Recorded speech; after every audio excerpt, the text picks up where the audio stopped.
అధిక బరువుతో బాధపడుతున్నారా? వినీలాస్ వెయిట్ లాస్ డైట్ ప్లాన్ తో ఇంటి దగ్గర నుంచి హెల్దీగా బరువు తగ్గండి. నమస్తే and welcome to Suman TV.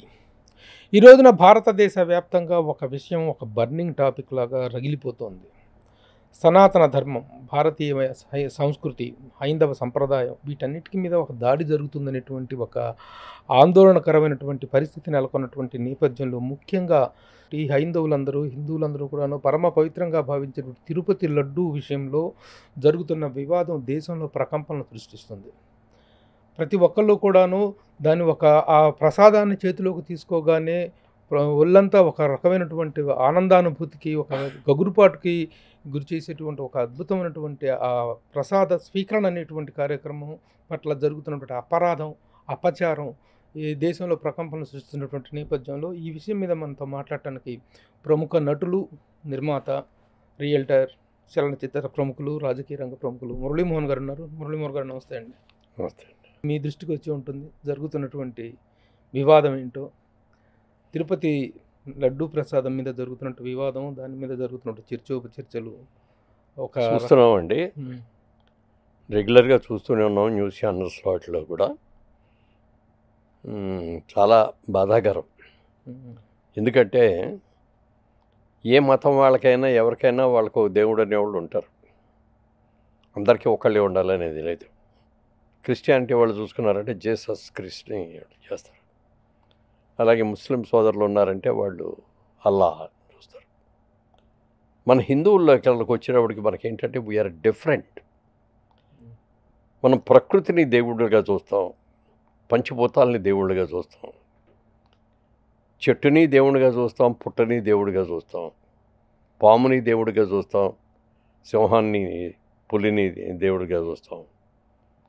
ఇట్లా అన్నిటినీ కూడా మనం జీవరాశుల్లో కూడా దైవత్వం చూస్తాం. అందుకని మిగిలిన వాళ్ళలాగా ఒక పేరు ఉండదు మనకి. వెంకటేశ్వర స్వామి అనొచ్చు, రాముడు అనొచ్చు, కృష్ణుడు అనొచ్చు, ఏదైనా అనొచ్చు. ఎవరు ఏ పేరుతో పిలిచినా దేవుడు అనేది ఒకటే. అందుకని ఎవరికి ఇష్టమైంది, ఎవరికి ఏ నమ్మకం ఉంటే ఆ నమ్మకంతో చేస్తారు.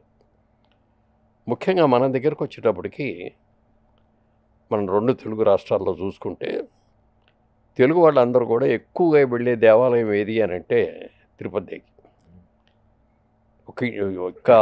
ఈ 2 తెలుగు రాష్ట్రాల్లోనే కాదు, one of the biggest temple, one of the biggest collection, అలాగే డివోటీస్ రోజుకి లక్షల మీద వస్తారు. ఇది చాలా తక్కువ ఉంటుంది. ఏదో ఆ పండగ సందర్భంగా రావటం కాకుండా ఇది నిత్యం. అలాంటిది ఇంటింట్లోనూ ప్రతి ఇంట్లోనూ వెంకటేశ్వర స్వామి ఫోటో లేకుండా ఎవరో ఉండరు. ఏ కష్టం వచ్చినా స్వామికి దండం పెట్టుకొని, ముడుపులు కట్టుకొని, ఆ కోరికలు తీరగానే మనం గుడికి వెళ్ళటం, దైవ దర్శనం చేసుకోవటం చాలా పవిత్రంగా చేస్తాం. వెళ్ళేటప్పుడు కూడా చేసిన తర్వాత, దర్శనం అయిపోయిన తర్వాత కళ్ళు మూసుకొని ధ్యానం చేసుకుంటే ఆ కాసేపు మనకు ఉండేది. దర్శనం ఎక్కువ టైం ఉండదు. లోపల పదని అంటూ ఉంటారు. కాసేపులోనే కళ్ళు మూసుకొని దేవుణ్ణి తలుచుకుంటూ, నా కష్టాలు తీర్చావు, నా అభివృద్ధిని నీకు ఇవ్వాలి, మీ ఆశీస్సులు నాకు ఎప్పుడు కావాలని మనస్ఫూర్తిగా దండం పెట్టుకుంటాం. బయటకు వచ్చిన తర్వాత ప్రసాదం అనేది చాలా చాలా ఇంపార్టెంట్ అయింది. మనం ఏ దేవాలయానికి వెళ్ళినా ముందు అర్చకులు పూజ చేస్తారు. పూజ చేసిన తర్వాత మంత్రాలు చదువుతారు. మంత్రాలు చదివిన తర్వాత హారతి ఇస్తారు. మన దగ్గరకు వచ్చి షడగోపురం పెడతారు, తీర్థం ఇస్తారు, ప్రసాదం ఇస్తారు. ప్రతిదాన్ని పరమ పవిత్రంగా చూసుకుంటాం మనం. ఇందులో ఎక్కడ కల్తీ అనేది ఉండదు కూడా. ముఖ్యంగా మన తిరుపతి దేవాలయం చూసుకుంటే తిరుపతి లడ్డు అనేది వరల్డ్ ఫేమస్. అంటే వరల్డ్ ఫేమస్. అంత అద్భుతంగా ఉంటుంది అది. దానికి అందులో వాడే సుగంధ ద్రవ్యాలు కానీ, యాలకులు కానీ, లేకపోతే కిస్మిస్ కానీ, అన్ని, ముఖ్యంగా నెయ్యి కానీ ఇవన్నీ కూడా చాలా అద్భుతంగా ఉంటాయి. ఇలాంటి అద్భుతంగా ఉన్నటువంటి ఆ లడ్డు ప్రసాదం తీసుకుంటాం. ఏదో మన ఇంట్లో నలుగురు 2 లడ్డూలు 3 లడ్డూలు తీసుకొని వెళ్ళాం. వాళ్ళు ఎన్ని ఇస్తే అన్ని తీసుకుందాం అనే కోరుకుంటాం. మనకి కనీసం 25 లడ్డూలు తీసుకెళ్దాం, మన బంధువులకి అందరికి ఇద్దాం, మన ఆత్మీయులకి అందరికి ఇద్దాం, మన స్నేహితులకి అందరికి ఇద్దాం అనగానే ఆ తిరుపతి ప్రసాదం తీసుకొచ్చి ప్రసాదం తీసుకోండి అని అంటే మన ఆఫీసులో కానీ ఎక్కడికైనా కూర్చునే వాళ్ళు కూడా లేచి నుంచొని చాలా ఇదిగా 2 చేతులు కూడా ఇలా పెట్టుకొని ప్రసాదం తీసుకొని చక్కగా కళ్ళకద్దుకొని ప్రసాదం తింటాం.